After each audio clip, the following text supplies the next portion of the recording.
আমাদের মুসলমানদের একটা বড় সুখের জায়গা ছিল সাংসারিক জীবন, আমাদের দাম্পত্য ব্যবস্থা এবং পারিবারিক ব্যবস্থাপনা পৃথিবীর যে কোনো সভ্যতার, যে কোনো ধর্মের, যে কোনো কালচারে মানুষের চাইতে আমাদের ভালো ছিল। আলহামদুলিল্লাহ, এখনো পর্যন্ত আমাদের পারিবারিক ব্যবস্থাপনা পৃথিবীর অনেক মানুষের চাইতে ভালো।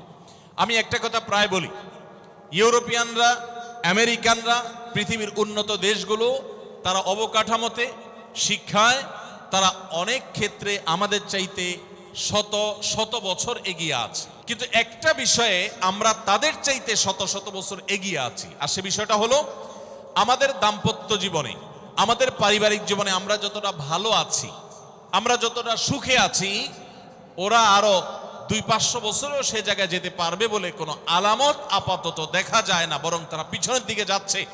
তাদের সোনালী অতীত তারা হারিয়ে এসেছে।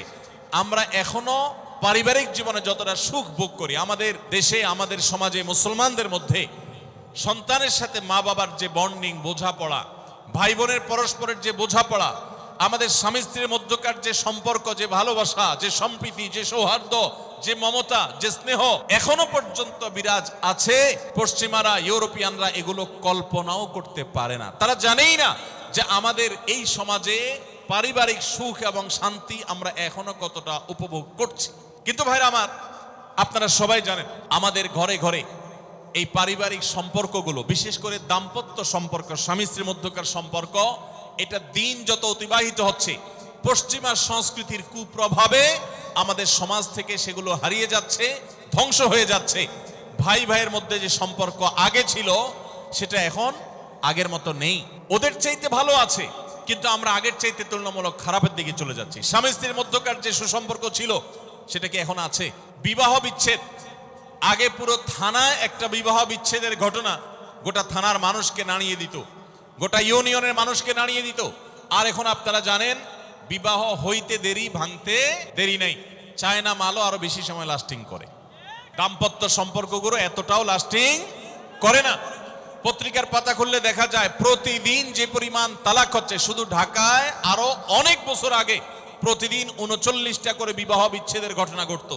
যতগুলো বিবাহ নিবন্ধন হয়, যতগুলো বিবাহ রেজিস্ট্রেশন হয়, তালাকের পরিমাণ তার সাথে টেক্কা দিয়ে আগাচ্ছে। এরকম ভয়াবহ একটা অবস্থা আমরা বিরাজ করছে। অতএব আমাদের দাম্পত্য জীবনে, আমাদের পারিবারিক জীবনে সুখ এবং শান্তির জন্য কোরআন এবং হাদিসের আলোকে আমি কয়েকটি টিপস যতটুকু সম্ভব হয় সংক্ষেপে আপনাদের সামনে আলোচ করতে চাই। তার আগে কোরআনে কারীমের একটি আয়াত আমি পেশ করতে চাই। আল্লাহ রাব্বুল আলামিন কোরআনে কারীমে ইরশাদ করেছেন, ওমিন আয়াতিহি আন খালাকা লাকুম মিন আনফুসিকুম আজওয়াজান লিতাসকুনু ইলাইহা ওয়া জাআলা বাইনাকুম মাওয়াদ্দাতান ওয়া রাহমাহ ইন্না ফি যালিকা লাআয়াতিন লিকাওমিন ইয়াতাফাক্কারুন। আল্লাহ বলেছেন, তোমাদের পুরুষদের মধ্য থেকেই তোমাদের স্ত্রীগণকে সৃষ্টি করা হয়েছে। এর মানে সকল স্বামী থেকেই সকল স্ত্রী সৃষ্টি হয়নি। এর মানে প্রথম মানুষ আদম আলাইহিস সালাম থেকে প্রথম নারী, প্রথম পুরুষ আদম থেকে প্রথম নারী হাওয়াকে আল্লাহ তাআলা সৃষ্টি করেছেন তার বাম পাজরের হাড় থেকে। এরপর প্রত্যেকেই স্বতন্ত্রভাবে সৃষ্টি হয়েছেন। এই যে সৃষ্টি হয়েছে, আল্লাহ তাআলা বলেছেন কেন এটা করা হয়েছে।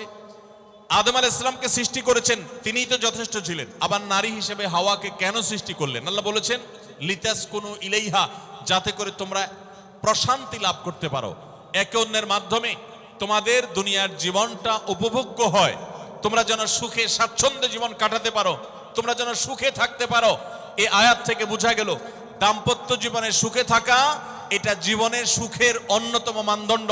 যার দাম্পত্য জীবনে সুখী না, সে অনেক সম্পদশালী হতে পারে, অনেক প্রভাবশালী হতে পারে, অনেক পদের অধিকারী হতে পারে, অনেক বড় দায়িত্বশীল হতে পারেন, অনেক বড় নেতা হতে পারেন, অনেক বড় পরিচিত পপুলার মানুষ হতে পারেন। তিনি সুখী না।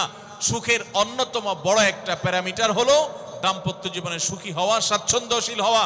তো নবী করিম সাল্লাল্লাহু আলাইহি সাল্লাম তিনি আমাদেরকে এমন কিছু নির্দেশনা দিয়ে গেছেন যেগুলো অনুসরণ করলে দাম্পত্য জীবনে আমরা সুখী হতে পারবো ইনশাআল্লাহ তাআলা। আল্লাহ বলেছেন যে আলা বাইনাকুম মাওয়াদ্দাতান ওয়া রাহমা, স্বামী স্ত্রীর মধ্যে আল্লাহ রাব্বুল আলামিন ভালোবাসা এবং সম্প্রীতি সৃষ্টি করে দিয়েছেন। দেখুন, স্বামী স্ত্রীর মধ্যকার যে সম্প্রীতি, বিবাহের মাধ্যমে বৈবাহিক জীবনে যে সম্প্রীতি হয়, যে ভালোবাসা হয়, বিবাহিত মানুষরা জানেন এই ভালোবাসা আল্লাহ তাআলা অন্য কোনো মাধ্যমে দান করেন না, অলৌকিক। শুধুমাত্র বিবাহের বন্ধনটা হওয়ার সঙ্গে সঙ্গেই পরস্পর প্রতি যে আন্তরিকতা হয়, যে ভালোবাসা হয়, এটা পৃথিবীতে বিরল। অবৈধ সম্পর্ক, বিবাহ ছাড়া যে সমস্ত রিলেশন হয় সেগুলোতে এই ধরনের ভালোবাসা, প্রকৃত সম্প্রীতি এগুলো কল্পনাও করা যায় না। তো আমরা সরাসরি পয়েন্টসে চলে যাই, কি কি কাজ করলে দাম্পত্য জীবনের সুখ বা স্বাচ্ছন্দ্য আমরা পেতে পারি। অনেক মানুষ আছেন আমাদের কাছে আসে, বিশেষ করে আমার কাছে যত মানুষ অফিসে আসেন, এক এক দিন কয়েকশো মানুষও দেখা যায় অফিসে আসেন, এমনও হয় কোনো দিন কয়েকশো মানুষও হয়। তো আমাদের অফিসে অনেকগুলো ডেস্ক আছে, অনেক আলেম আছেন, তারা সমাধান দেন বসে বসে, তারা সহযোগিতা করেন আমার সাথে। অনেকগুলো ডেস্ক বসাতে হয়েছে, এত বেশি মানুষ আসেন। আপনারা অবাক হবেন, সবচেয়ে বেশি মানুষ আসে যেই ইস্যুটাকে নিয়ে, সবচেয়ে বেশি মানুষ আসে সেটা হলো দাম্পত্য কলহ, স্বামী স্ত্রীর ঝগড়া বিবাদ, তালাক, এগুলো নিয়ে সবচেয়ে বেশি সংখ্যক মানুষ আছেন। এবং আপনারা আরো অবাক হবেন, গরিব মানুষদের মধ্যে স্বামী স্ত্রীর মধ্যকার দূরত্ব, তাদের মধ্যকার কলহ, দ্বন্দ্ব, ঝগড়া, ফাসাদ, এগুলোর পরিমাণ বা রেশিও যত বেশি, টাকা পয়সা যাদের আছে, সামাজিক অবস্থান যাদের ভালো, আমার অভিজ্ঞতা হলো তাদের মধ্যে দাম্পত্য জীবনে কলহের পরিমাণ তুলনামূলক বেশি। তাহলে অনেক যুবক আছেন যারা বিয়ে শাদী এখনো করেন নাই, শুধুমাত্র হাতটা কসলাচ্ছেন আর চিন্তা করতেছেন চাকরিটা শুরু করতে পারি, ব্যবসাটা শুরু করতে পারি, বিদেশটা যায় সারতে পারি, টাকার বস্তা কামাই করে ফেলবো। তখন বউ একেবারে শুয়ের মতো সোজা থাকবে, আমাকে দিল জুড়ে ভালোবাসবে, আদর করবে, ভালোবাসা হবে, সম্প্রীতি হবে। চোখে মুখে লাল নীল রঙিন স্বপ্ন অনেক যুবক ভাইরা এখনো দেখছেন। আপনাদেরকে বলছি, টাকা পয়সা দিয়ে দাম্পত্য জীবনে শান্তি কেনা যায় না। টাকা পয়সা এবং সামাজিক অবস্থান দিয়ে মানুষ সুখী হয় না। আমাদের কাছে অনেক মানুষ এসে চোখের পানি ফেলেন, তাদের সামাজিক অবস্থান অনেক মজবুত, তাদের সামাজিক স্ট্যাটাস কল্পনার অতীত, কিন্তু তারা পারিবারিকভাবে সুখী নন। আমানতদারিতার কারণে তাদের প্রাইভেসি রক্ষা করি আমরা, কখনো ইশারাঙ্গিত আমরা তাদের প্রাইভেসি ভঙ্গ হতে পারে সেভাবে বলি না। কিন্তু আমরা রেশিওটা আপনাদের সামনে পেশ করছি এজন্য, আপনারা যারা হাত কসলাচ্ছেন, যারা বেকার যুবক আছেন, যারা স্টুডেন্ট আছেন, যারা মনে করছেন যে টাকা পয়সা কামাই করে বস্তাভরি তারপরে আমি বিয়ে শাদী করে ফেললে সুখের সাগরে হাবুডুবু খাবো, আমি এরকম দেশ বিদেশ ঘুরতে থাকবো, এই রঙিন স্বপ্ন যারা দেখছেন তাদেরকে বলছি, বিশ্বাস করুন, সুখের সাথে এই টাকা পয়সা এবং সামাজিক অবস্থানের সম্পর্ক আপনি যতটা আছে মনে করেন বাস্তবে ততটা নাই। তাহলে কিসের সম্পর্ক? আসুন আমরা সেই জায়গায় চলে যাই। নাম্বার 1, সুখী দাম্পত্য জীবনের জন্য পুরুষ এবং নারী উভয়ের জন্য সর্বপ্রথম এবং প্রধান করণীয় হলো আল্লাহ তাআলার কাছে অনেক আগে থেকে দোয়া করতে থাকা, দরখাস্ত সাবমিট করা যে আল্লাহ, আমার পরিবার, আমার স্ত্রী, আমার অনাগত সন্তান সন্ততি যারা আসবে আমার বংশে, আমার ঘরে, আমার সংসারে, আমার পরিবারে, আল্লাহ আপনি তাদেরকে নেককার, তাদেরকে মুত্তাকিদের ইমাম এবং তাদেরকে এমন মানুষ বানিয়ে দেন যেন তারা চক্ষু শীতলকারী হয়। আপনাদেরকে একটা দোয়া শিখাতে চাই, অনেকে হয়তো জানেন, সূরা ফুরকানের ৭৪ নম্বর আয়াত। সূরার নাম কি বলেছি? ফুরকান। আয়াত নম্বর কত বলেছি? ৭৪। আমার বুঝ জ্ঞান হইছে থেকে নিয়ে ছাত্র জীবনে যখন আমি অনেক ছোট ছিলাম, এই দোয়া যেদিন আমি পড়েছি কোরআনে, ওই দিন থেকে আজও পর্যন্ত আমার মনে হয় না আমার জীবনে 2 মিনিটের কোনো দোয়াও যদি হয়, 1 মিনিটের দোয়াও যদি হয়, মুহূর্তের দোয়াও যদি হয়, আমি এই দোয়াটা কখনো মিস করি বলে, জ্ঞাতসারে মিস করি বলে আমার মনে পড়ে না। ছাত্র জীবন থেকে শুরু করেছি, আজও পড়ে যাচ্ছি। আলহামদুলিল্লাহ, আল্লাহর কাছে শুকরিয়া আদায় করে আপনাদেরকে বলতে পারি, এই দোয়ার সুফল আমি নিজের চোখে দেখেছি, আমি নিজে ভোগ করছি। এজন্য আপনাদেরকে আমি বলতে চাই, বিবাহিত হন কিংবা অবিবাহিত হন, আপনার দাম্পত্য জীবনের সুখের জন্য সর্বপ্রথম এবং প্রধান করণীয় হলো এই দোয়া। এর বাইরে আরো সাধারণভাবে আল্লাহ তাআলার কাছে দোয়া করতে থাকা, যেন আল্লাহ তাআলা আপনাকে এমন একজন জীবন সঙ্গী দেন। মা বোনরা দোয়া করবেন জীবন সঙ্গী, আপনারা দোয়া করবেন এমন যেন জীবন সঙ্গিনী দেন, যে জীবন সঙ্গী আপনার চোখ জুড়ানোর মতো হবে। দেখুন, আল্লাহর ভাষা এমন যে এই ভাষা তো অলৌকিক, এটাতে কোনো মানুষের ভাষা নয়।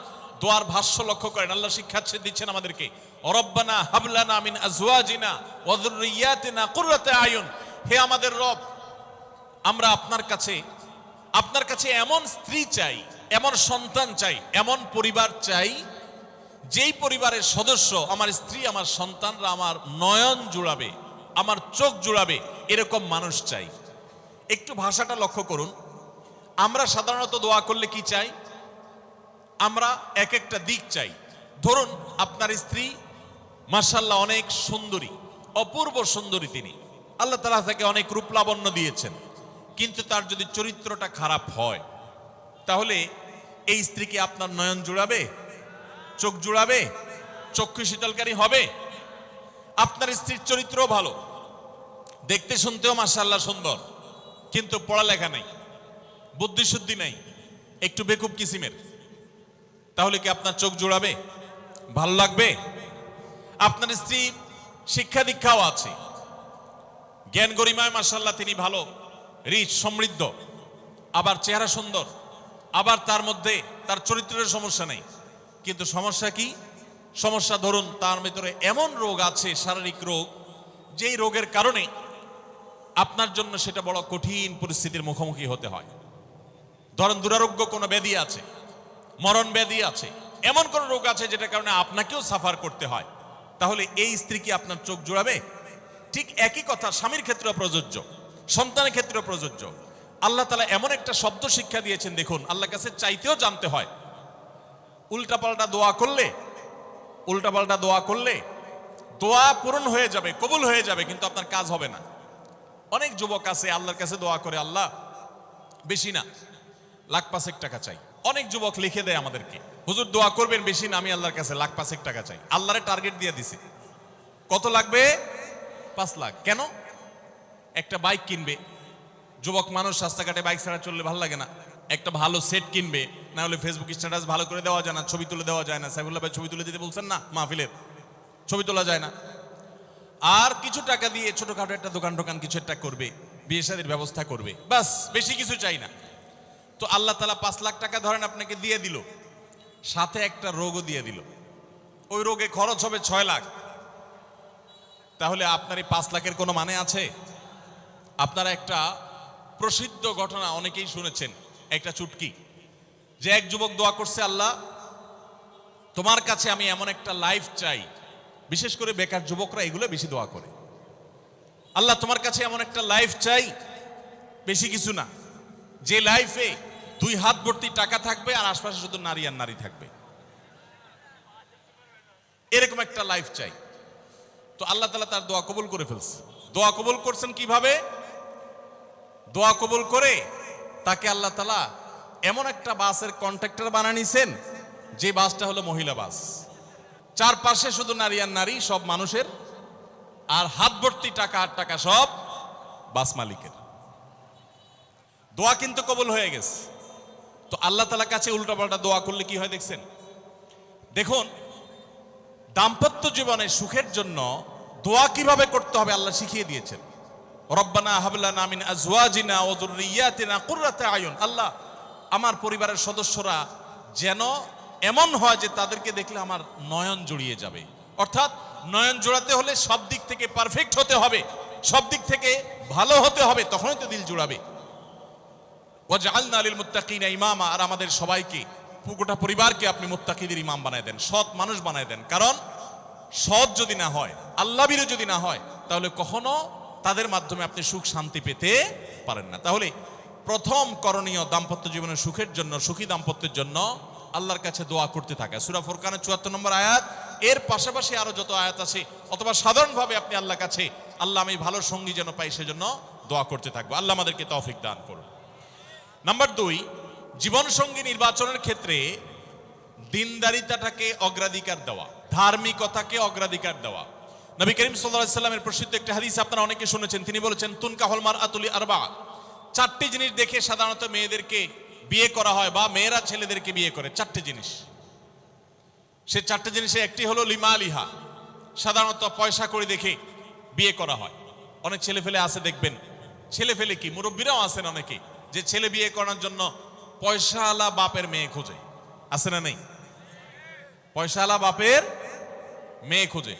কত যুবক যে এই পর্যন্ত চিরকুট লিখে পাঠিয়েছে আমাদের কাছে, যে হুজুর বেকারের জন্য কেউ মেয়ে বিয়ে দিতে চায় না, আবার অনেকে লিখে পাঠিয়েছে, হুজুর সরকারি চাকরি ছাড়া মেয়ের বাবারা মেয়ে দিতে চায় না। আছে না এই সমস্যা? তো নবী সাল্লাল্লাহু আলাইহি সাল্লাম বলেছেন, সম্পদ দেখে অনেকে বিয়ে করে, আবার অনেকে রূপ লাবণ্য চেহারা ছবি দেখে বিয়ে করে, অনেকে সামাজিক অবস্থান প্রতিপত্তি বংশমর্যাদা দেখে বিয়ে করে, আর অনেকে দিনদারিতা ধার্মিকতা দেখে বিয়ে করে। নবী সাল্লাল্লাহু আলাইহি সাল্লাম বলেছেন, ফাজফার বিজাতিদ দ্বীন, তোমরা বিয়ের ক্ষেত্রে এই ধার্মিকতা দেখে বিয়ে করে সেই বিয়ে তোমরা সফল হওয়ার চেষ্টা করবে, কারণ এটাই হলো সুখের মূল চাবিকাঠি। আপনার স্ত্রী, আপনার স্বামী, আপনার জীবন সঙ্গী সঙ্গিনী যদি নেককার হন, আল্লাহভীরু হন, তার যদি কোনো একটা জায়গায় সারেন্ডার করার জায়গা থাকে, তো আপনি নিশ্চিত থাকতে পারেন তাকে নিয়ে আপনি সুখে থাকবেন। আর যদি সে আল্লাহর কাছে নিজেকে সারেন্ডার না করে, আল্লাহর কাছে নিজেকে আত্মসমর্পণ না করে, মুত্তাকি না হয়, আল্লাহভীরু না হয়, তাহলে তাকে দিয়ে আপনি কখনো প্রকৃত সুখ সন্ধান করতে পারবেন না। এজন্য ভাইরা, দাম্পত্য জীবনের সুখের জন্য দ্বিতীয় গুরুত্বপূর্ণ বিষয় হলো জীবন সঙ্গী সঙ্গে নির্বাচন করার ক্ষেত্রে অন্য যাই থাকুক আর না থাকুক, ধার্মিকতা আছে কিনা এটা দেখতে হবে। এটা যদি দেখেন তাহলে সেক্ষেত্রে ইনশাআল্লাহ আপনি সুখী হবেন। ধার্মিকতার আবার সংজ্ঞা কি? এখানে মুশকিল হলো, আজকাল মেয়েদের বোরকা পরলেই মনে করা হয় ধার্মিক, ছেলেরা নামাজ পড়তেছে মনে করা হয় ধার্মিক। এটুকুই শুধু ধার্মিকতার সংজ্ঞা নয়। ধার্মিকতার সবচেয়ে বড় সংজ্ঞা হলো কোরআন এবং হাদিসের সামনে সে নিজেকে আত্মসমর্পণ করে কিনা, সে সারেন্ডার করে কিনা, আল্লাহর নির্দেশ পেয়েছে, রাসূলের নির্দেশ পেয়েছে, আল্লাহর নিষেধাজ্ঞা রয়েছে, সেই জায়গায় সে থেমে যায় আর সে আগে বাড়ে না, নিজেকে সমর্পণ করে দেয়, মাথা নত করে ফেলে। এরকম যদি হয় তাহলে সেই ছেলে নিয়েও সুখী থাকবেন, সেই মেয়ে নিয়েও সুখী থাকবেন। আমি বিশেষ করে মেয়ের বাবারা যারা নিজের মেয়ে বিয়ে দেওয়ার জন্য সরকারি চাকরিজীবী খুঁজেন, পয়সাওয়ালা খুঁজেন, বড় বড় পদে থাকা মানুষগুলোকে খুঁজে বেড়ান, আমি তাদেরকে বলি, আপনার মেয়ের জন্য ফজরের নামাজের সামনের কাতারে থাকা যুবকগুলোকে খুঁজে বের করেন। এই যে যুবকরা চিৎকার করছে, সবাই ফজর নামাজ পড়েন? আল্লাহ সব যুবককে ফজর নামাজ জামাতের সাথে পড়ার তৌফিক দান করুন। ভাইরা আমার, যেই ছেলে আল্লাহকে ভয় করে, যেই ছেলের ভিতরে কোরআন এবং হাদিসের কাছে আত্মসমর্পণ করার মতো মানসিকতা আছে, এই ছেলে আর যা হোক তার স্ত্রীকে কখনো কষ্ট দিবে। যেই মেয়ে কোরআন হাদিসের কাছে নিজেকে সমর্পণ করেছে, কোরআন হাদিস যেহেতু স্বামীকে শ্রদ্ধা করতে বলে, এই মেয়ে কখনো স্বামীর প্রতি অশ্রদ্ধা করবে না। অতএব দাম্পত্য জীবনের অনেক গুরুত্বপূর্ণ একটা পয়েন্ট হলো এটা, যে আপনি তার রূপ লাবণ্য, সামাজিক অবস্থান, সম্পদ, পয়সা কড়ি এগুলো দেখেন বা না দেখেন, প্রধান বিবেচ্য বিষয় হবে তার ধার্মিকতা। এটা যদি দেখেন ইনশাআল্লাহ দেখবেন যে আপনি সুখে থাকবেন। আল্লাহ তাআলা আমাদের সবাইকে এই দিকটাকে বিবেচনা করে আমাদের দাম্পত্য জীবনকে গড়ে তোলার তৌফিক দান করুন। তৃতীয় যে পয়েন্টটি বলতে চাই তা হলো, দাম্পত্য জীবনের সুখের মূল মন্ত্র হলো সবর এবং শুকর। আমাদের দেশে সর্বস্তরে, শুধু দাম্পত্য জীবনে না, সব ক্ষেত্রে বেসবরি, ধৈর্যহীনতা, অসহিষ্ণুতা এটা এমন পর্যায়ে চলে গেছে, আপনারা পত্রিকার পাতা খুললেই দেখবেন যে বিয়ে বাড়িতে চিংড়ি মাছ দেওয়া হয়েছে সাইজ একটু ছোট, সেজন্য মারামারি হয়ে শুধু বিয়ে ভাঙছে তা নয়, 2-4 জন মারাও গেছে। শোনেন না আপনারা? মানে তা 4-5 দিন আগে নিউজ দেখলাম যে বিয়ের অনুষ্ঠানে সামান্য একটু কথা কাটাকাটিকে কেন্দ্র করে মেয়ের ভগ্নিপতি না খুব নিয়ারেস্ট একজনকে পিটিয়ে মেরেই ফেলেছে। ভাইরা আমার, এই ধরনের ঘটনা আপনারা শুনেন না? ঘরে ঘরে অসহিষ্ণুতা এবং ধৈর্যহীনতা। আমি একটা কথা প্রায় বলি, আপনারা কি জানেন কিয়ামতের ময়দানে আল্লাহর কাছে বান্দা কোন আমল করলে হিসেব ছাড়া জান্নাতে যাবে? ভাই, আল্লাহর কাছে হিসেব দিয়ে জান্নাতে যাওয়া কি সহজ কাম না কঠিন কাজ? আরে আল্লাহর কাছে তো অনেক দূরের কথা। আপনি যে প্রতিষ্ঠানে চাকরি করেন তার মালিকের কাছে, উপরস্থ বসের কাছে একেবারে পুঙ্খানুপুঙ্খ করে প্রতিটা পয়সার হিসাব দিয়ে একদম সবকিছুতে পারফেক্টনেস প্রমাণ করা, এটাই তো একটা কঠিন কাজ, দুঃসাধ্য কাজ। সেখানে সারা জীবনের হিসাব আল্লাহর কাছে দিয়ে পাই পাই করে তারপর আপনি জান্নাতে যাবেন, বিষয়টা এত সহজ না। তাহলে হিসেব ছাড়া আল্লাহ তাআলা এমনিতেই বলবেন হিসাব নিসাব নাই, তোমাকে এমনি জান্নাতে দিলাম, এটা চান আপনারা? দেখুন কোরআনে কারীম আল্লাহ তাআলা বলছেন, ইন্নামা ইউওয়াফাস সাবিরুনা আজরাহুম বিগাইরি হিসাব। আল্লাহ বিনিময় দেওয়ার ক্ষেত্রে, সওয়াব দেওয়ার ক্ষেত্রে দুনিয়াতে যারা সবরকারী হবে, যারা ধৈর্যশীল হবে, যারা সহিষ্ণু হবে, যারা নিজেকে নিয়ন্ত্রণ করতে পারবে, এই সবরকারীদেরকে আল্লাহ তাআলা হিসেব ছাড়া দিবেন, তাদেরকে সওয়াব দিবেন হিসেব ছাড়া। তাহলে আপনি যখন আপনার কর্মস্থলে থাকবেন আপনাকে ধৈর্য ধারণ করতে হবে। আপনি যখন পাবলিক পরিবহনে উঠবেন আপনার মাথা ঠান্ডা রাখতে হবে। আপনি যখন আপনার বাসা বাড়িতে থাকবেন, আপনার মাথা ঠান্ডা থাকতে হবে। মাথা গরম হয়ে যায় যাদের, হট মেজাজ যারা, কথায় কথায় মাথা গরম হয়ে যায়, ধৈর্যহীন হয়ে যায়, যেখানে সেখানে গন্ডগোল বাধায় দেয়, মারামারি বাধায় দেয়, ধৈর্য সহ্য বলতে কিছু নাই, এই লোকগুলো কিন্তু এই সৌভাগ্যবান মানুষদের কাতারে সামিল হতে পারবে না। ঠিক একইভাবে দাম্পত্য জীবনে সুখী হতে হলে সবর এবং শকর, এই দুইটা মূল মন্ত্রের কোনো বিকল্প পথ খোলা নেই। সেটা স্বামীর জন্য প্রযোজ্য, স্ত্রীর জন্য প্রযোজ্য। স্বামী হিসাবে আপনি স্ত্রীর অনেক অনিয়ম দেখতে পাবেন, অনেক কিছু দেখতে পাবেন, আপনার আকাঙ্ক্ষা, আপনার চাহিদা, প্রত্যাশার বিপরীত, আপনাকে সবর করতে হবে। ভাইরা আমার, আমাদের প্রিয় নবী সাল্লাল্লাহু আলাইহি সাল্লামের দাম্পত্য জীবনে কিন্তু টুনটান সমস্যা হয়েছে। আপনারা মনে করতে পারেন নবী সাল্লাল্লাহু আলাইহি সাল্লামের ঘর, ওনার স্ত্রীগণ সাহাবী, তারা উম্মুল মুমিনিন আমাদের মা, এত মর্যাদাবান মানুষ তারা, তাদের আবার ঝামেলা হয়েছে। ভাই, দাম্পত্য জীবনে টুকটাক সমস্যা তাদেরও হয়েছে। প্রিয় নবী সাল্লাল্লাহু আলাইহি সাল্লাম নিজে একদিন বাসা ছেড়ে মসজিদে নববীতে এসে মন খারাপ করে বসেছিলেন, তিনি বাসায় যাচ্ছেন না, অভিমান করে। ওমর রাদিয়াল্লাহু তাআলা আনহু বিষয়টা বুঝতে পেরে, তার মেয়ে যেহেতু নবী সাল্লাল্লাহু আলাইহি সাল্লামের স্ত্রী, তিনি সেখানে গিয়ে ভেতরে প্রবেশ করে তার সাথে কথা বলে, তথ্য উদ্ঘাটন করে সেটা মিটমাট করার ব্যবস্থা করেছেন। স্বয়ং নবী করিম সাল্লাল্লাহু আলাইহি সাল্লামের জামাতা, ইসলামের চতুর্থ খলিফা আলী রাদিয়াল্লাহু তাআলা আনহু, তার মতো এত মর্যাদাবান মানুষ, তার ঘরে স্ত্রী হিসাবে আছেন কে? মুহাম্মদ সাল্লাল্লাহু আলাইহি সাল্লামের মেয়ে, জান্নাতে নারীদের সর্দার ফাতিমা রাদিয়াল্লাহু তাআলা আনহা। এত বড় মানুষ তারা, স্বামী স্ত্রী দুইজন, দুই দিককার নেতৃত্বে, একজন যুবকদের নেতৃত্ব দিবে, আরেকজন জান্নাতি যুবতীদের, নারীদের নেতৃত্ব দিবে। এত বড় মর্যাদাবান মানুষ, তাদেরও দাম্পত্য জীবনে কিন্তু টুনটান হয়েছে।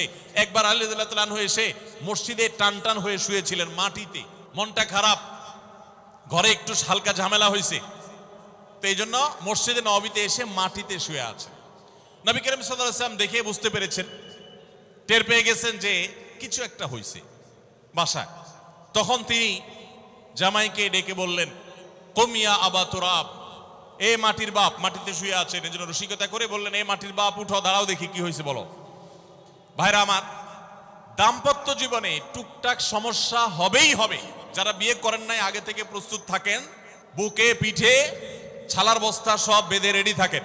বিশেষ করে সময় যেভাবে গড়াচ্ছে, তাতে করে সামনে থেকে হেলমেট পরেও যাওয়া লাগতে পারে।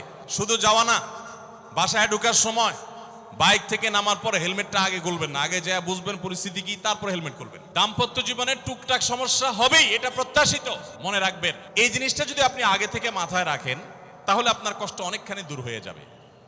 আমরা অনেকে আকাশ থেকে নেমে পড়ি, কি বলে, এত বড় সাহস, এই কথা বলতে পারে কেন? ভাই আশ্চর্য হচ্ছেন কেন? এর চেয়ে বেশি কথা বলতে পারে, মাথা বাড়ি মারছে, আরে ভাই ছুরি মারে নাই যে শুকর আদায় করে, বুঝেন নাই কথা? একই কথা বোনদের জন্য প্রযোজ্য। আমার মা বোন যারা শুনছেন তাদেরকেও বলছি, আপনার স্বামীর একটা কথা শুনে আপনি আকাশ থেকে নেমে পড়ছেন, আকাশ ভেঙে পড়ছে মাথার উপরে, কি এটা বললো সে, আপনি ডিপ্রেসড হয়ে যাচ্ছেন। আরে বোন, ডিপ্রেসড হচ্ছেন কেন? এটা কেন?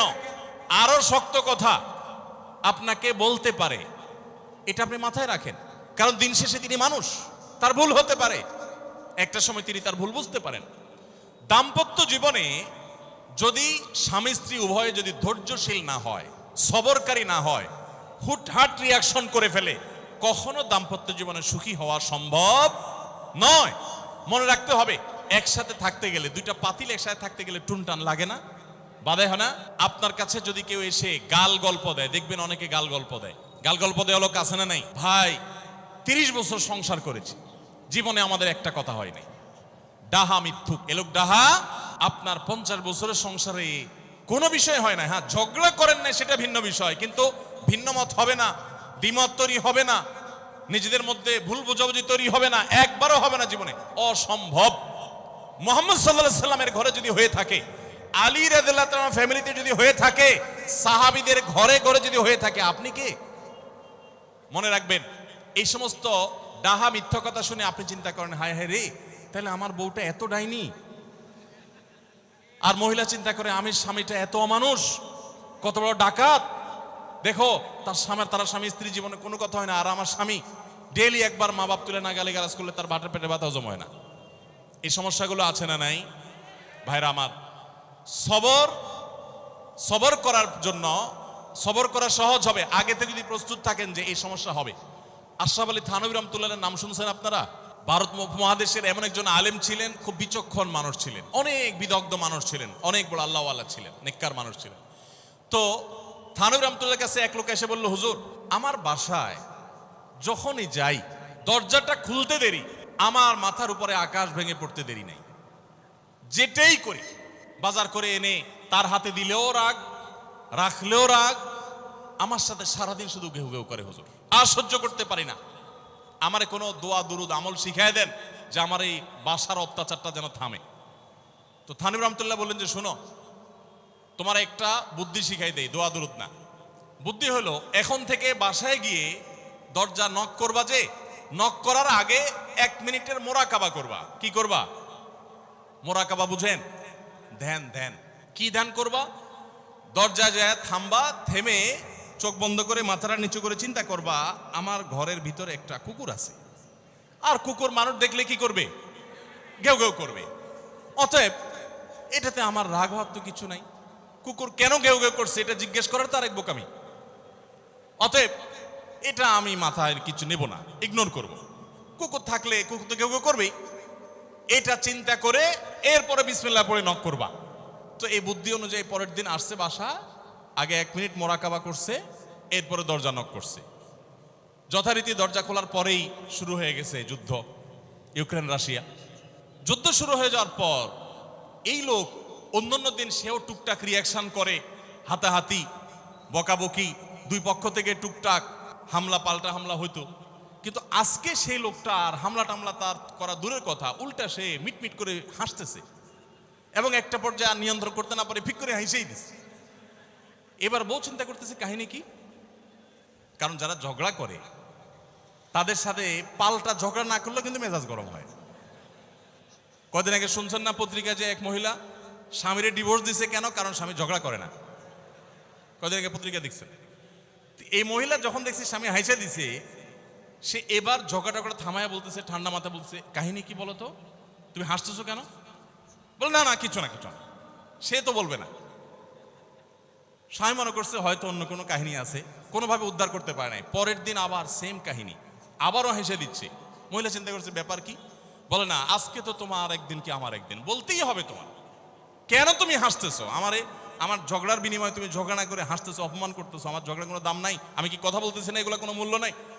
যখন চেতে যাচ্ছে এবার বলতেছে, শোনো তুমি যেহেতু জোরই করতেছো, তাইলে আমি বলি, আমি গেছি এক হুজুরের কাছে, হুজুর আমার এই বুদ্ধি শিখাই দিছে, আমি সেই বুদ্ধি অনুযায়ী চিন্তা করি। এখন আমি চোখের সামনে যখন চিন্তা করি যে কুকুর গেউ করতেছে, আমার হাসি আসে। তখন বউ চিন্তা করে, কি বললা তুমি? তাহলে তুমি এই মনে করো আমারে?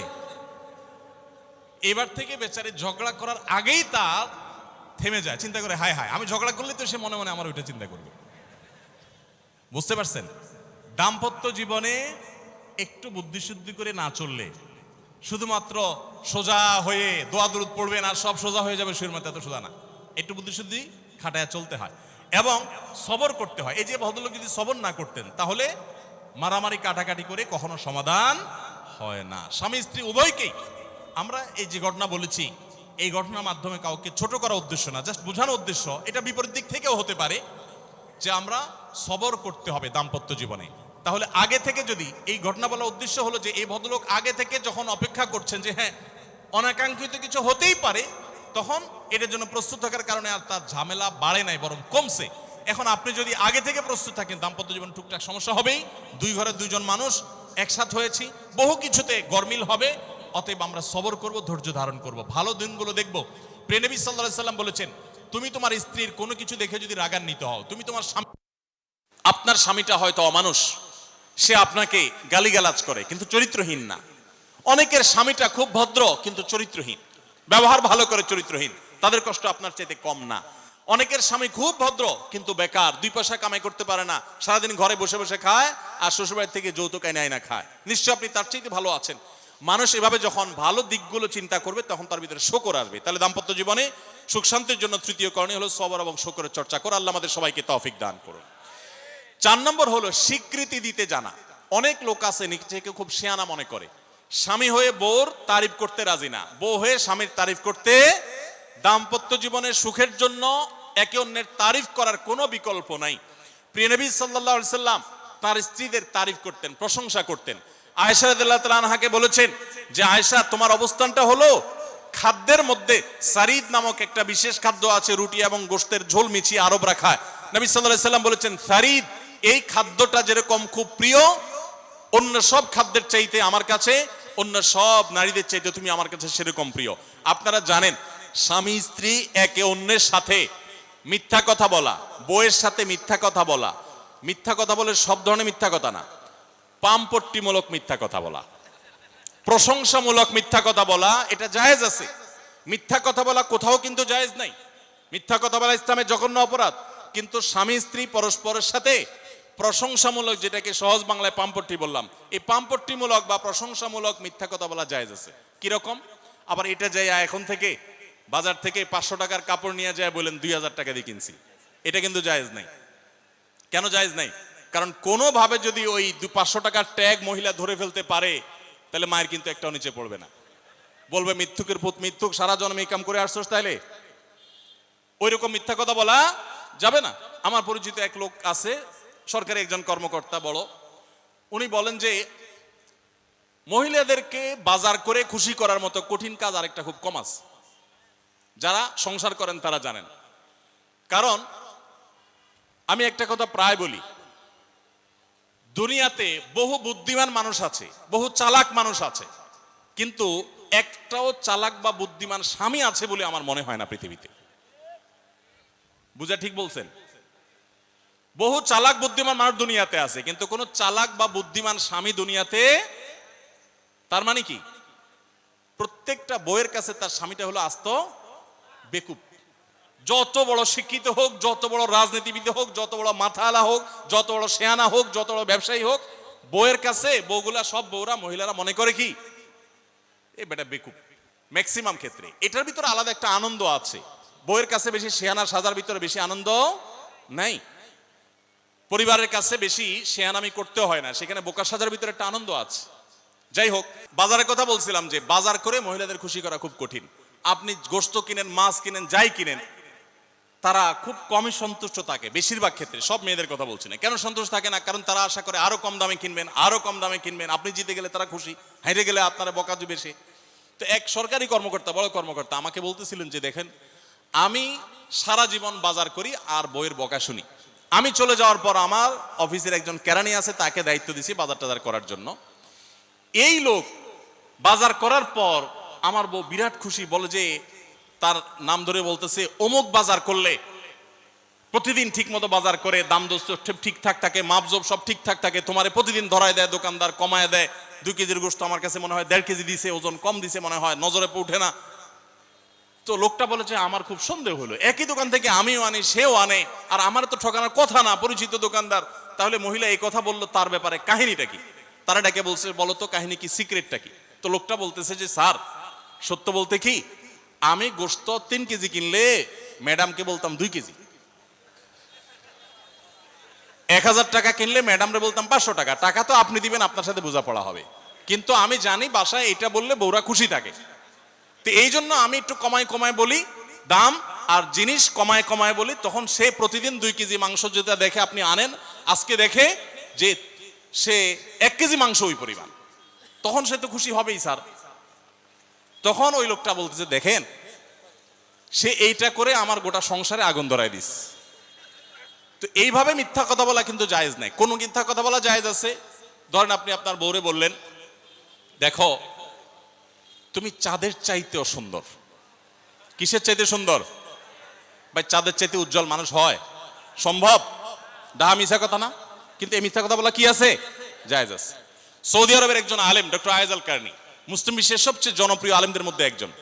ওনার একটা বক্তব্য আমি শুনেছি, অত্যন্ত চমৎকার কথা বলেন এবং দারুণ দারুণ টিপস দিয়ে থাকেন। উনি বলেন যে একটা ইউনিভার্সিটি প্রোগ্রামে স্টুডেন্টদের সামনে উনি বলছিলেন যে আমি একবার একটা আইডিয়া দিয়েছি দাম্পত্য জীবনের সুখ শান্তির জন্য। বলেন যে এটা ইমপ্লিমেন্ট করে অনেকেই সুফল পেয়েছেন, আমাকে ব্যক্তিগতভাবে জানিয়েছেন। টিপসটা কি? টিপসটা হলো, উনি বললেন যে বাসায় ঢুকে মাঝে মধ্যে, সবসময় করলে আবার মাইর খাবেন, যখন দেখবেন বউয়ের মুড টুট ভালো আছে, বাসায় ঢুকে আস্তে করে লাইটের সুইচটা অফ করে দিবেন। তখন বলবে কি ব্যাপার, লাইট বন্ধ করলা কেন? তখন বলবেন যে দেখো বাসায় আসলে তোমার চেহারার উজ্জ্বলতা থাকলে আর এই লাইটের দরকার হয় না। মহিলা ধরে ফেলবে যে আপনি পাম্পটি দিচ্ছেন, বাতাস দিচ্ছেন, কিন্তু পাম্প যাকে দেন সে যতই বুঝুক না কেন কিছু না কিছু কাজ হয়, কিছু না কিছু। একেবারে শতভাগ যদি বুঝে কাউকে প্রশংসা করছেন, সে বুঝে, তারপরও সে একটু খুশি হয়, ভালো লাগে। তো উনি বললেন যে শরবত বানায় আনছে বউয়ে, তখন বলবেন যে দেখো চিনি দিও না, চিনি দিও না।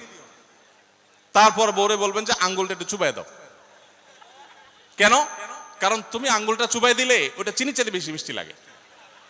এই যে কথাগুলো, এই কথাগুলো আসলে সত্য কথা না। তো এই টাইপের কথা স্বামী স্ত্রীর মধ্যে মিথ্যা হলেও সেটা কি আছে? জায়েজ আছে। ভাইরা আমার, তো এই জন্য দাম্পত্য জীবনে সুখ শান্তির জন্য একে অন্যকে ভালোবাসা, প্রশংসা করতে জানা, বিশেষ করে স্বীকৃতি দিতে জানা, ভালো গুণগুলোর কথা বলা, এটা হারিয়ে গেছে। অনেকে মনে করে যে না, ভালো গুণ বললে মাথায় উঠবে, এটা ভুল।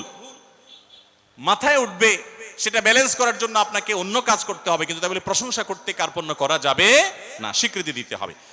5 নম্বর হলো দাম্পত্য জীবনের সুখ শান্তির জন্য একে অন্যের যে কনসার্নের জায়গাগুলো আছে, ইস্যুগুলো আছে, এগুলোকে মাথায় রেখে চলতে হয়। যেমন আপনি স্বামী হিসাবে বউয়ের বাপের বাড়ির মানুষদের বদনামি থাকলেও করবেন না। তারা কৃপণ, তারা অনেক সমস্যা আছে, এগুলো থাকলেও বউয়ের কাছে করবেন না। কারণ কোনো মেয়ের কাছেই নিজের বাপ মা, নিজের ভাই বোনের কোনো দোষ শুনতে ভালো লাগে। আপনি তার কাছে বললে সমাধান হবে না, তো বরং অশান্তি বাড়বে। তাহলে কি লাভ? আপনি এগুলো ভেতরে ভিতরে রাখেন, সবকিছু বলতে যান না। এবং তাদের পারলে আরো প্রশংসা করেন যে আমার শাশুড়ির রান্নাটা খুব ভালো, মাশাআল্লাহ, আমার শ্যালকের এই গুণটা খুবই ভালো, আমার শ্যালিকার ওই গুণটা ভালো। যত বেশি তার বাপের বাড়ি তারিফ করবেন, দেখবেন যে আপনার ঘর পুরাই শান্তি। ঠিক একইভাবে মা বোনরা যারা আছেন, তারা স্বামীদের দুর্বল পয়েন্টগুলোকে মাথায় রাখবেন। যে কথা বললে স্বামী স্ত্রী উভয় জানেন যে যেটা বললে তার মনে কষ্ট হয়, সেটা তাকে বলবেন না। অনেক মহিলা আছে বাহিরের রান্নার তারিফ শুনলে তার মাথা নষ্ট হয়ে যায়, আছে না নাই? যে ঘরে এসে বাহিরের রান্নার তারিফ শুনতে চাই না। তাহলে বাহিরের রান্না ভালো হইলেও এগুলোকে ভালো বলবেন না, চুপচাপ থাকবেন, মিথ্যা বলার দরকার নেই। তাহলে এই বিষয়গুলো মাথায় রেখে চলা, যে কি বললে তার কষ্ট হয়, ইনশাআল্লাহ এতে দাম্পত্য জীবনে সুখ শান্তি হবে। এর পাশাপাশি 6 নম্বর হলো সময় দেওয়া। আজকাল দাম্পত্য জীবনের সবচেয়ে বড় সমস্যা হলো, তরুণ বন্ধুরা ভালো করে শুনে রাখেন, বিয়ে যারা করবেন ভবিষ্যতে আরো ভালো করে শুনে রাখেন, এই মোবাইল ফোন আমাদের দাম্পত্য জীবনকে ধ্বংস করার অন্যতম কারণ। অতএব আল্লাহর ওয়াস্তে মোবাইলগুলোকে নিয়ন্ত্রণ করেন, মোবাইলগুলোকে নিয়ন্ত্রণ করেন। বাসায় ঢোকার আগে মোবাইলের গলা চেপে বন্ধ করেন, এরোপ্লেন মুড করেন। ফ্যামিলিকে একান্তে কিছু সময় দেন। সারাক্ষণ খাচ্ছেন মোবাইল টিপতে টিপতে, ওই যে কৌতুক আছে না, যে মোবাইল টিপতে টিপতে খাচ্ছে, খায়া ডাইল মনে করে পানি ঢেলে নিছে পাতে। খাওয়ার সময় এবার চিন্তা করতে বলতেছে যে কি দিয়ে রান্না করছো, লবণ দাও না ডাইলে, আসলে ঢেলে নিছে কি পানি। তো মোবাইল টিপতে টিপতে যদি মানুষ সংসারে স্বামী স্ত্রী একে অন্যের সাথে সময় কাটায়, তাহলে দাম্পত্য জীবনে অশান্তি নিশ্চিত।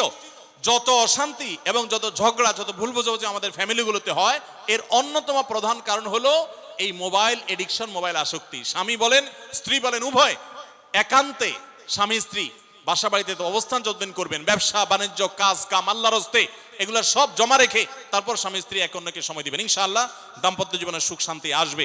7 নম্বর পয়েন্ট হলো, যেটা আমি একটু আগে বলে ফেলেছি, সেটা হলো অন্যের সুখের মিথ্যা গল্প শুনতে যাবেন না।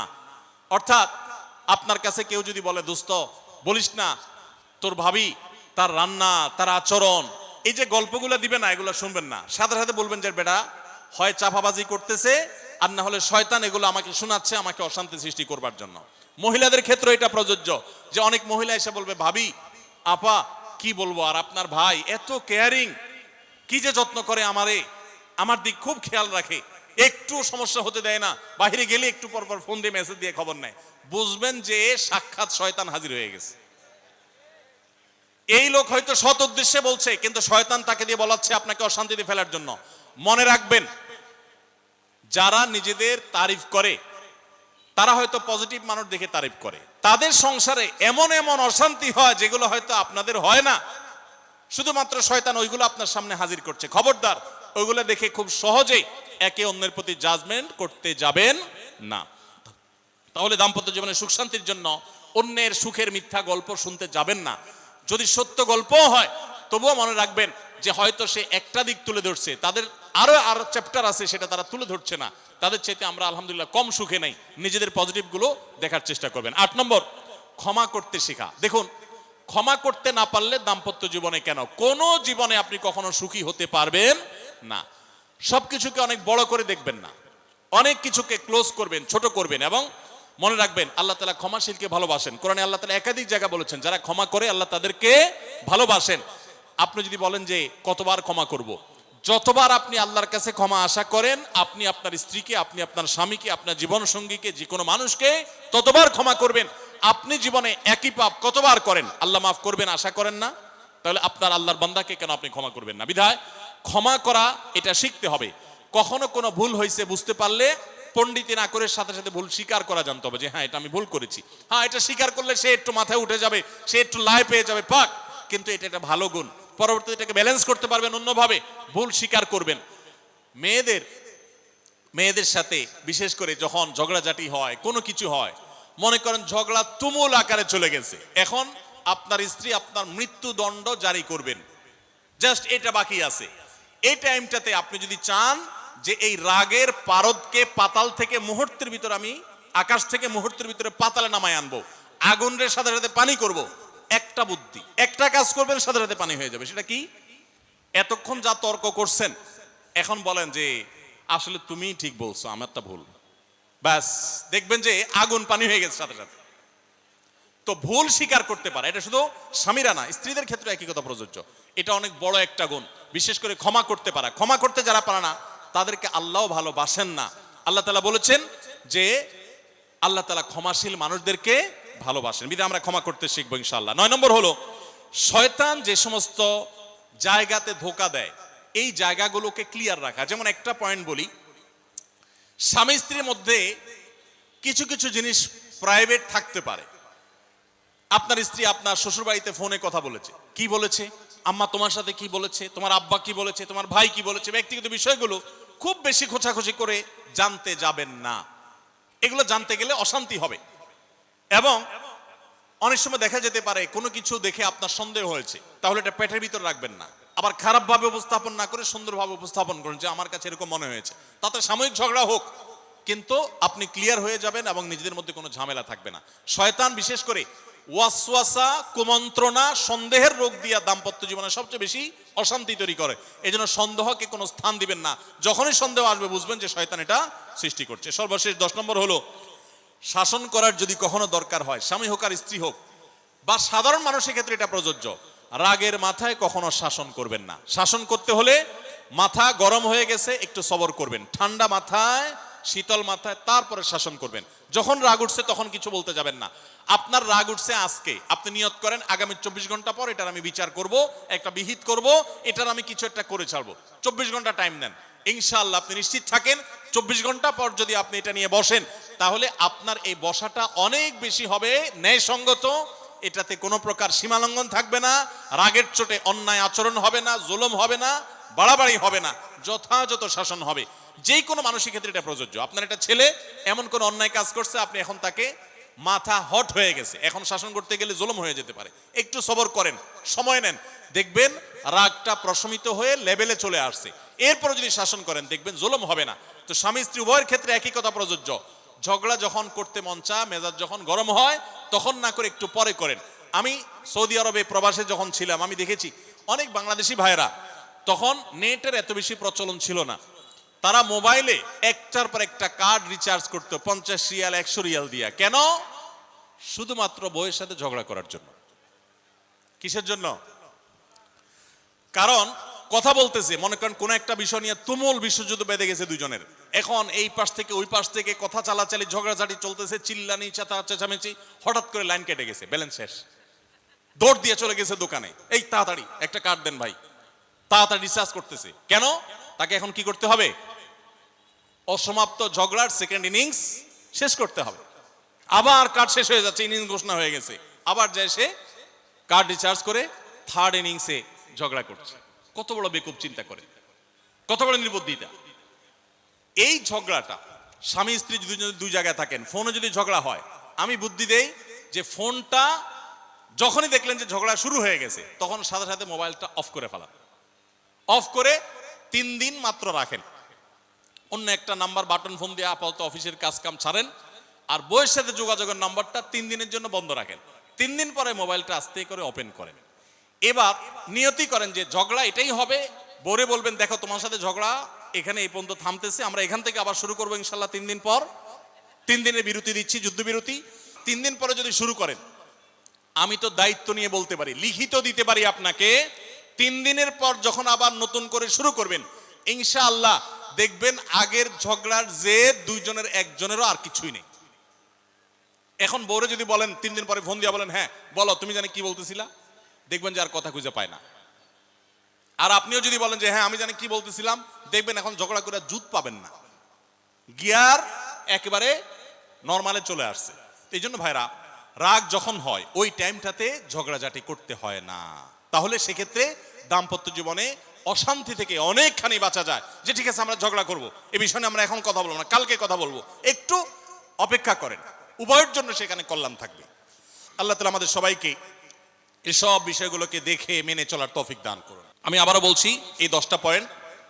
নাম্বার 1, দাম্পত্য জীবনের সুখ শান্তির জন্য আল্লাহ তাআলার কাছে অনবরত সূরা ফুরকানের 74 নম্বর আয়াতে যে দোয়াটা আছে, রব্বানা হাব লানা মিন আজওয়াজিনা ওয়া যুররিয়াতিনা কুররাতা আয়ুন ওয়াজআলনা লিল মুত্তাকিনা ইমামা, এই দোয়া এছাড়া সাধারণভাবে আল্লাহর কাছে দোয়া করতে থাকে, আল্লাহ জীবনে যেন সঙ্গী হিসেবে যাকে পাবো সে যেন আল্লাহ ভীরু হয়, মুত্তাকি হয়, ভালো মানুষ হয়। এরপরও যদি খারাপ মানুষ পড়ে যায় তো মনে রাখবেন ফেরাউনকে আল্লাহ তাআলা আসিয়ার মতো নেককার মানুষ দিয়েছেন, আসিয়ার মতো নেককার মানুষের কাছে ফেরাউনের মতো অত্যাচারী স্বামী দিয়েছেন। আবার আল্লাহ তাআলা নূহ আলাইহিস সালামের মতো মানুষকে, লূত আলাইহিস সালামের মতো মানুষকে তাদের অবাধ্য এবং আল্লাহর প্রতি ঈমান আনে নাই এমন নারী, এমন স্ত্রী দিয়েছেন। অতএব পরীক্ষা হিসাবে নেবেন, কিন্তু দোয়া করতে থাকবেন। নাম্বার 1 হলো দোয়া করতে থাকা। 2 নম্বর হলো জীবন সঙ্গী নির্বাচনের ক্ষেত্রে ধার্মিকতাকে সবকিছুর উপরে প্রাধান্য দিবেন। ধার্মিকতা থাকলে বাকি সবকিছুতে কম্প্রোমাইজ করবেন, এক্ষেত্রে কম্প্রোমাইজ করবেন না। অনেকে বলে, মেয়ে যদি বলে না ধার্মিক ছেলে ছাড়া আমি বিয়ে বসবো না, তো বাপ মা বা অন্য অনেকে বুঝায় যে না তুমি একটু কম্প্রোমাইজ করো, ছেলেকে পরে নামাজি বানাই নিও, ছেলের টাকা পয়সা আছে এটা ঠিক রাখো, নামাজি পরে বানাই নিও। সব সময় রেডিমেড পাইলে আপনি আর বানাতে যাবেন কেন? আগে দিনদারিতা দেখবেন, টাকা পয়সাওয়ালা বানাই নেওয়া যাবে, অন্য কিছু বানাই নেওয়া যাবে, কিন্তু দিনদারিতা সবকিছুর উপরে যেন থাকে। 3 নম্বর হলো সবর এবং শুকর। স্বামী স্ত্রী উভয়কে এটা যদি চূড়ান্তভাবে অবলম্বন না করে দাম্পত্য জীবনে শান্তি সম্ভব না। 4 নম্বর হলো একে অন্যের ভালো কাজগুলো স্বীকৃতি দিতে জানতে হবে এবং প্রশংসা করতে জানতে হবে। এটা অনেক বড় একটা গুণ স্বামী স্ত্রীর, পরস্পরের প্রশংসা করতে পারা। এবং প্রশংসা করাটা একটা ভালো গুণ স্বামী স্ত্রীর। প্রশংসা করতে গিয়ে মিথ্যা বললে, বাড়িয়ে বললেও সেটা গুনাহ হবে না, স্বামী স্ত্রীর ক্ষেত্রে শুধুমাত্র এটা স্পেশাল। আর 5 নম্বর হলো স্বামী স্ত্রী পরস্পরের দুর্বল জায়গাগুলোতে আঘাত করা যাবে না।